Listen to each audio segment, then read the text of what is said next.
शुभ सकाळ, नमस्कार. मी अमृता क्षीरसागर. माझ्या ब्लॉगमध्ये तुम्हा सर्वांचं पुन्हा एकदा स्वागत करते. अनु इथं शाळेत गेली होती आणि शाळेतून लगेच 5-10 मिनिटात माघारी आली. अक्षुला तर घरीच येऊ दिलं नाही तिनं, का तर तिच्या मॅडम नव्हत्या.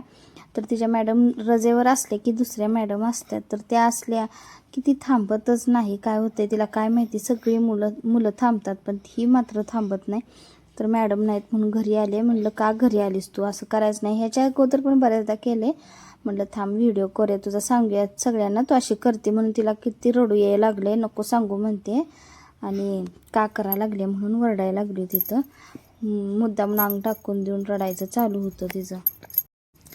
तर अनुला ना डब्यासाठी खाऊ बनवून दिलेलं होतं. इथं चाललं होतं माझं भाजी करायला. तर ना करडईची पालेभाजी आणलेली होती, ती निवडून ना अगोदरच ठेवली होती. आणलं की भाज्या निवडून ठेवते मी, नंतर करायच्या वेळेला डायरेक्ट धुवायच्या आणि चिरून मग करायला येतात. तर नाही फक्त जिरे, लसूण आणि थोड्याशा मिरच्या असं टाकून ना भाजी केली होती. तर करडईची भाजी बऱ्याच दिवसांना मिळाली त्यामुळे आणली होती आणि खूप छान लागते, मला तर आवडते.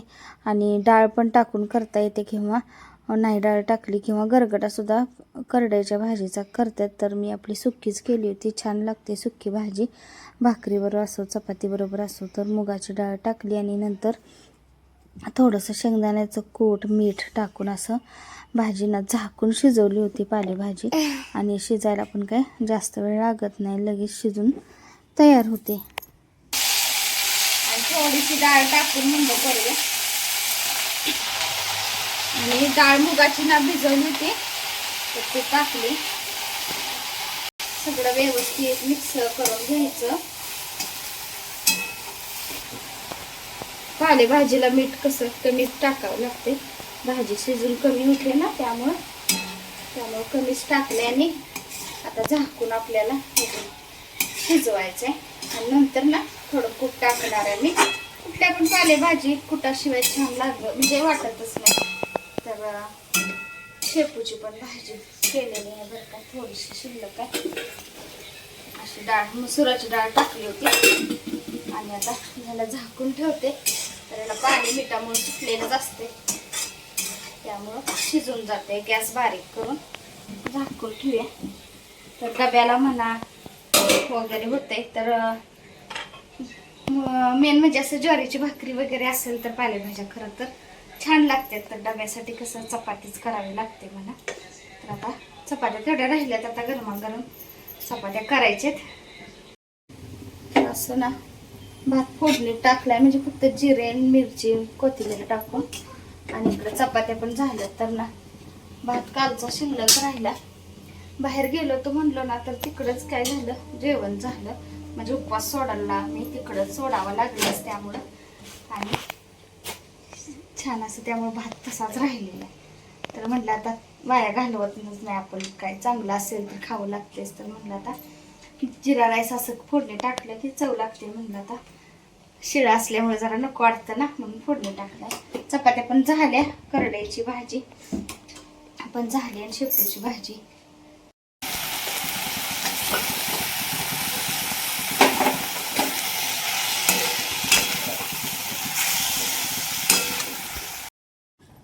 तर इथं ना माकड आलेलं होतं आणि कसं होतं माहिती आहे का, ती आली की एकदम भरपूर जण येतात, मात्र एकच हे आलेलं कसं काय होतं काय माहिती. तर इथं बसलो होतं आणि उशीर इथंच ना फिरायला लागलो होतं ती. तर आमची भिंत जी आहे त्या भिंतीवर सुद्धा तिथं बराच वेळ थांबलं होतं आणि अनुचं चाललं होतं खिडकीतून बघायचंच. तर नंतर मात्र की नाही, नंतर दरवाजा बंद केला. म्हटलं एखादीस इकडं आत येईल ना तर म्हणून. तर मी चहा केला होता आणि चहाने माझ्या आवडीचं बिस्किट जे आहे ते खायचं माझं चालू होतं. नंतर आवरून मला जायचं होतं मंदिरामध्ये. तर परत दरवाजा बघितलं उघडून आम्ही, तर ते माकड तिथंच होतं. नंतर त्याला ना म्हणलं थोडंसं चपाती वगैरे टाकू. चपाती टाकली तर ना ती चपाती अगदी ना धूळ वगैरे लागली असेल आता वर तिथं, तर ती पुसून लागलं होतं, खात बसलं होतं. आणि उशीर तिथंच बसलं. नंतर तिथून उतरून खालच्या परत भिंतीवर तिथं येऊन बसलं, मात्र ती गेलंच नाही.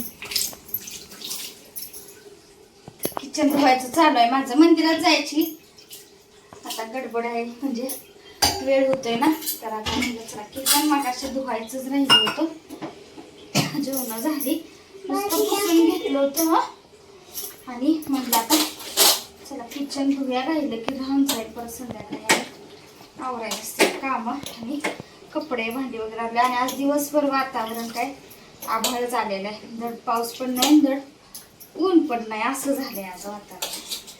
तर आता आज गुरुवारचा दिवस त्यामुळे मंदिरात तर आज जायलाच लागते आरतीला.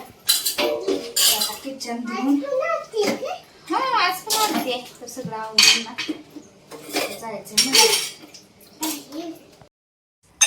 नंतर मी इथं मंदिरामध्ये आले होते तर गुरुवाराचा आणि आरतीसाठी तर स्वामींची मूर्ती सजवलेली तशीच होतं बरं का, छान असं. तर काय प्रत्येकजण आपल्याला जी जी सेवा करायला येईल ती करत असते, आपल्याला जी वाटायला येईल त्याप्रमाणे. तर इथं बघा ताई सगळी देवाच्या भांडी वगैरे स्वच्छ करत होत्या. तर आम्ही अगोदर आलेलं दर्शन घेतलं आणि नंतर इथं आरती झाली होती. तर मंदिरात जाऊन आले, आता स्वयंपाक करायला लागले. तर म्हटलं आता अख्खा मसूर करूया. तर रस्सा भाजी काय तर लागते ना, तर म्हटलं आता अख्खा मसूरच करूया. तसं आहे भाजीपाला पण सगळं सुक्या भाजीचंच आहे म्हणून म्हटलं. तर इकडं पाणी ठेवले, कांदा वगैरे चिरून घेतलाय. पाणी म्हटलं गरम घालू पटकन तयार होते असं मसूर ना, जास्त काही भिजवलं नाही, अचानक ठरलं त्यामुळं. आणि इथं मसाला पण आहे, खोबरं वगैरे बारीक केलेलं. तर कांदा आणि आपलं आता म्हटलं चला करून मोकळं होऊया. 2 दिवस झालं बरं का जेवण बाहेरच चालू आहे माझं. तर बाहेर एके ठिकाणी ना गेलो होतो, तर त्या दिवशी नेलो तसं स्वयंपाक करून, चपाती आणि डाळ कांदा भाजी करून. तर तिथं ते खाल्लं आणि परत संध्याकाळी आले उशिरा आणि कंटाळा आल्यासारखं झालं होतं, जेवणच गेलं म्हणजे जेवलेच नाही, तशीच झोपले. आणि काल उपवास, काल सकाळी पण काय फराळाचं खाल्लं नाही, थोडंसं शेंगदाणे आणि शाबूच्या पापड्या तळून खाल्ल्या. आणि संध्याकाळी पण मंदिरात गेले होते बाहेर, तिकडं जेवण झालं. आणि आज सकाळी घरात जेवले. 2 दिवस झालं असं वाटायला लागलं, बरेच दिवस झालं जेवलेच नाही का काय घरातलं असं वाटायला लागलं. असं झालं वाटतं. आता कांदा वगैरे चांगलं ना परत पाण्याला उकळी आल्या तर गॅस बंद करते. आणि तर चाललं येतं मध्ये मध्ये करायचं. आणि आता कांदा बघा चांगला भाजत आला. चपाती आहे की खाल्लीस की तू पाहिजे मग काय मंदिरात नास प्रसाद आणलाय ठेवलाय. आता म्हणलं परत खायचं. अनुला दिलतं म्हणजे अनुला खाल्लाच नाही. आता म्हणलं चला परत खाऊया आपण, जेवण झालंय सगळेच.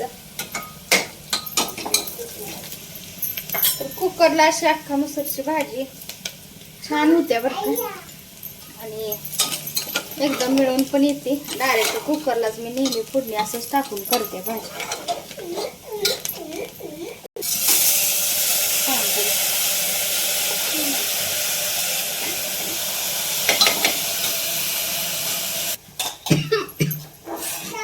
पाणी टाकले आणि